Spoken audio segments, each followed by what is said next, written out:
जरा सोचो, एक वायरस फैलने की वजह से पूरे शहर में लोग एक दूसरे के खून के प्यासे हो जाएं और तुम फंसे हो एक लिफ्ट में जहां से कहीं भाग भी नहीं सकते। मेरा नाम है विशाल, अनोखी फिल्म्स में आपका स्वागत है और चलिए सुनते हैं हमारी आज की कहानी की शुरुआत होती है बिजनेसमैन क्लाउडियो से, जिसका दिन सुबह से ही खराब चल रहा था। उसे ऑफिस ले जाने वाली गाड़ी भी देर से आई। फिर रेडियो पर खबर आई कि पूरे शहर में जगह जगह मारपीट के मामले सामने आ रहे हैं। अभी क्लाउडियो की चिढ़ बढ़ ही रही थी कि उसकी सेक्रेटरी सारा का फोन आया कि उसका क्लाइंट काफी देर से उसका इंतजार कर रहा है। क्लाउडियो ने उसे बस कुछ देर के लिए क्लाइंट को रोक कर रखने को कहा। जैसे तैसे वो ऑफिस पहुंचा और भागकर लिफ्ट में घुस गया, जहां मार्था नाम की एक औरत मौजूद थी। उसने मार्था को चूमने की कोशिश की, लेकिन मार्था ने कहा कि अब उनका रिश्ता खत्म हो चुका है। क्लाउडियो भी शादीशुदा था, लेकिन उसे इससे कोई फर्क नहीं पड़ता था। मार्था के मना करने के बावजूद भी क्लाउडियो नहीं माना। मार्था ने भी कहा कि उसे क्लाउडियो का साथ बहुत पसंद था, लेकिन तभी उसने क्लाउडियो के गहनों पे जोरदार मुक्का दिया और लिफ्ट से बाहर निकल गई।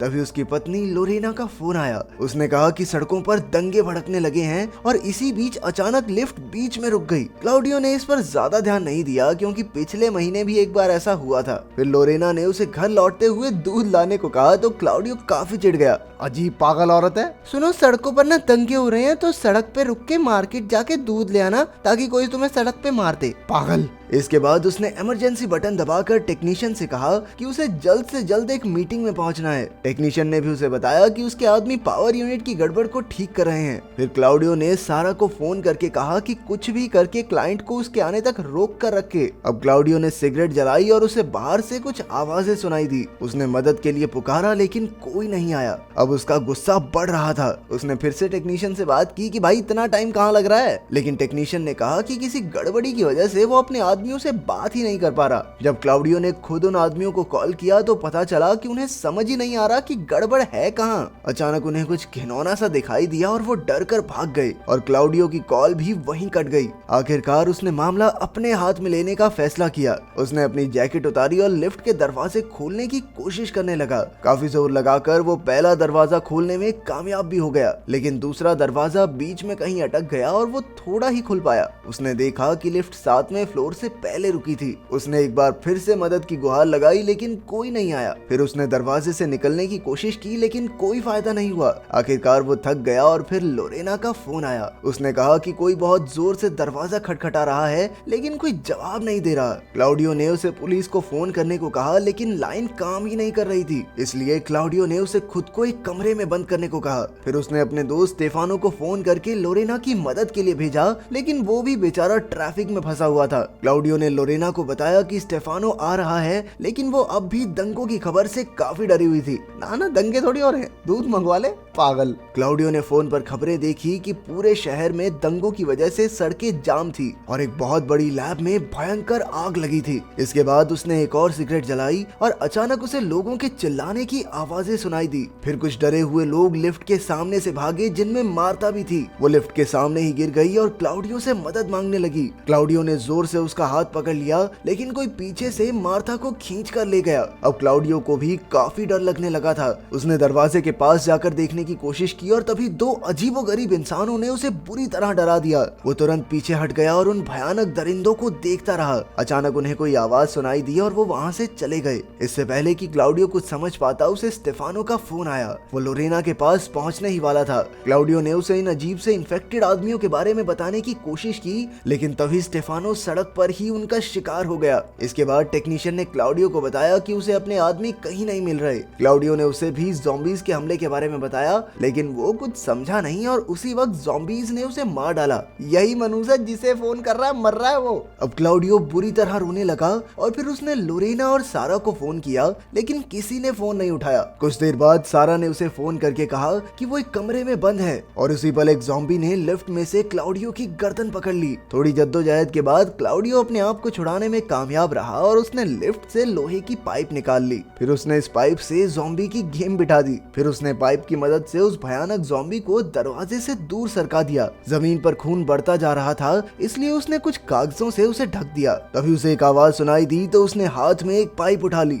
लेकिन ये कोई ज़ॉम्बी नहीं बल्कि उसकी कलीग सिल्विया थी। क्लाउडियो ने उसे दरवाजा खोलने में मदद करने को कहा, लेकिन 2 लोगों से भी वो खुला नहीं। तभी क्लाउडियो के हाथ से पाइप गिर गई और उसके शोर से ज़ॉम्बीज उनकी तरफ बढ़ने लगे। अब सिल्विया ने तुरंत अंदर घुसने की कोशिश की, लेकिन वहाँ जगह बहुत कम थी। आखिरकार वो ज़ॉम्बीज के आने से पहले ही भाग निकले। उसके जाने के बाद एक ज़ॉम्बी ने क्लाउडियो तक पहुंचने की कोशिश की, लेकिन पीछे से सिल्विया ने एक गोल्फ क्लब से हमला करके उसे मार डाला। लेकिन तभी कुछ और ज़ॉम्बीज ने उसे पकड़ लिया और क्लाउडियो के सामने ही उसे खत्म कर दिया। फिर क्लाउडियो ने खबर पढ़ी कि फौज लोगों की मदद में जुटी हुई है। उसने लोरेना को फोन किया, लेकिन जब कोई जवाब नहीं मिला तो वो रोने लगा। अचानक लोरेना ने फोन उठाया और वो भी ज़ॉम्बीज का शिकार हो गई। देखा, मैंने कहा था ये मनुष्य है, जिसे फोन कर रहा है वही मर रहा है। अपनी पत्नी को खोने से क्लाउडियो एकदम टूट गया। फिर उसे एक ज़ॉम्बी दिखाई दिया तो वो गुस्से में उसे चिढ़ाने लगा। कुछ ही देर में और ज़ॉम्बीज भी आ गए और क्लाउडियो ने पाइप से उन्हें बुरी तरह मारना शुरू कर दिया। तभी उनकी नजर सारा पर पड़ी और सारे ज़ॉम्बीज उसके पीछे भागने लगे। आखिरकार वो भी उनके हत्थे चढ़ गई। इसको भी फोन किया था उसने। अचानक लिफ्ट में लाइट चली गई और क्लाउडियो को बाहर गोलियां चलने की आवाज सुनाई दी। एक एक करके ज़ॉम्बीज मरने लगे तो क्लाउडियो ने फिर से मदद की गुहार लगाई। तभी मार्सेलो नाम का पुलिस वाला उसके पास आया। उसने देखा कि क्लाउडियो जख्मी नहीं था। जब ज़ॉम्बीज ने उस पर हमला किया तो उसने अपनी राइफल से उन्हें आसानी से खत्म कर दिया। फिर उसने लिफ्ट का दरवाजा खोलने की कोशिश की, लेकिन नाकामयाब रहा। इसके बाद उसने जनरेटर ठीक करने का फैसला किया। वो क्लाउडियो को वॉकी टॉकी और एक बंदूक देकर निकल पड़ा।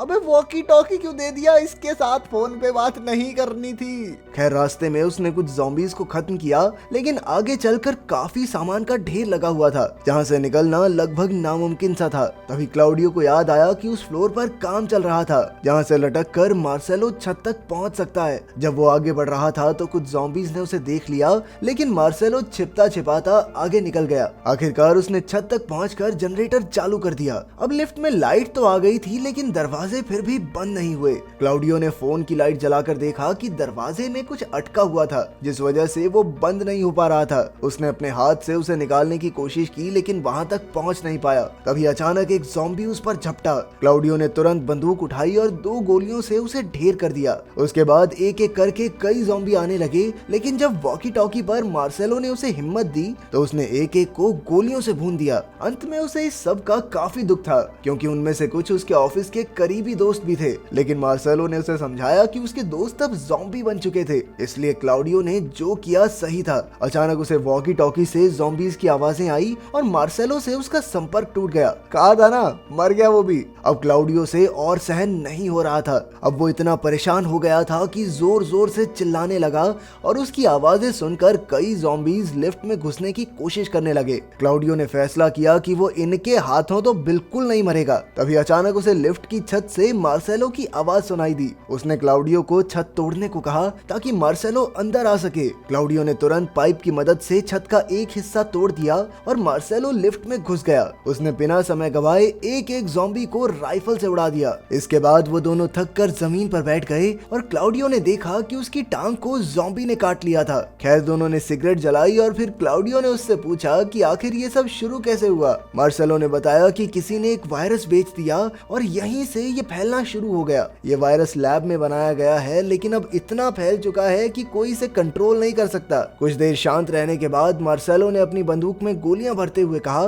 कि अब वो कुछ देर के लिए आराम करेगा और जैसे ही वो सो जाए तो क्लाउडियो को उसे मारना होगा, क्योंकि उसे ज़ॉम्बीज ने काट लिया था तो वो खुद एक ज़ॉम्बी नहीं बनना चाहता था। क्लाउडियो ने बंदूक लेने से साफ मना कर दिया और इसी बात पर उनकी लड़ाई हो गई। कुछ घंटों बाद मार्सेलो सो चुका था, लेकिन क्लाउडियो में उसे मारने की हिम्मत नहीं थी। इसके बाद मार्सेलो के जख्म से पस निकलने लगी और जब वो ज़ॉम्बी बनकर उठा तो उसके सर पर खून सवार था। क्लाउडियो ने उससे बात करने की कोशिश की, लेकिन मार्सेलो उसे मारने के लिए उस पर कूद पड़ा। आखिरकार अपनी जान बचाने के लिए क्लाउडियो को उस पर गोली चलानी पड़ी। क्लाउडियो की टांग भी जख्मी थी, इसलिए उसने वहां टाई बांध ली ताकि जख्म और न फैले। गोलियों की आवाज से ज़ॉम्बीज की भीड़ उसकी ओर बढ़ रही थी, लेकिन अब उसकी बंदूक में गोलियां खत्म हो चुकी थी, इसलिए उसने मार्सेलो की राइफल उठा ली। उसने उसने पूरी ताकत लगाकर गोलियां बरसानी शुरू कर दी। हर एक निशाने से उसके शरीर को धक्का लगता था और आखिरकार वो दीवार से टकराकर बेहोश होकर गिर गया। कुछ देर बाद जब वो उठा तो उसके फोन का अलार्म बजने लगा। फिर उसे एक फोन आया और दूसरी तरफ से लोरेना की आवाज सुनकर उसकी खुशी का ठिकाना नहीं था। वो जिंदा थी क्योंकि फौज उसे बचाने में कामयाब रही। अचानक उसका फोन बंद हो गया, लेकिन अब उसे फिर से जिंदगी जीने का मकसद मिल गया था। उसने मार्सेलो के शरीर पर चढ़कर दरवाजे के बीच अटकी चीजें निकाली और फिर पूरा जोर लगाकर दरवाजा खोल दिया। आखिरकार वो आजाद था। वो लिफ्ट से बाहर निकला और कई ज़ॉम्बीज़ के ऊपर से गुजरते हुए सीढ़ियों से नीचे आ गया। वहाँ एक लंगड़े ज़ॉम्बी ने उसे पकड़ने की कोशिश की तो क्लाउडियो ने अपने पैर से उस ज़ॉम्बी का सर कुचल दिया। जब वो बिल्डिंग से बाहर निकला तो उसने देखा कि शहर की सड़कों पर इंसानों का नामो निशान नहीं था। फिर रास्ते में उसे एक दूध की बोतल मिली और उसे अपनी पत्नी की बात याद आ गई। तभी एक ज़ॉम्बी ने उसकी टांग पकड़ने की कोशिश की, लेकिन इससे पहले वो कुछ करता फौज ने ज़ॉम्बी को मार गिराया। क्लाउडियो ने उन्हें इशारा करके मदद मांगी ताकि वो उसे एक सुरक्षित जगह पर ले जाएं और उसे घर पे दूध भी तो पहुंचाना है। अगर वीडियो पसंद आई तो लाइक कर देना, चैनल को सब्सक्राइब कर देना। मिलते हैं अगली वीडियो में।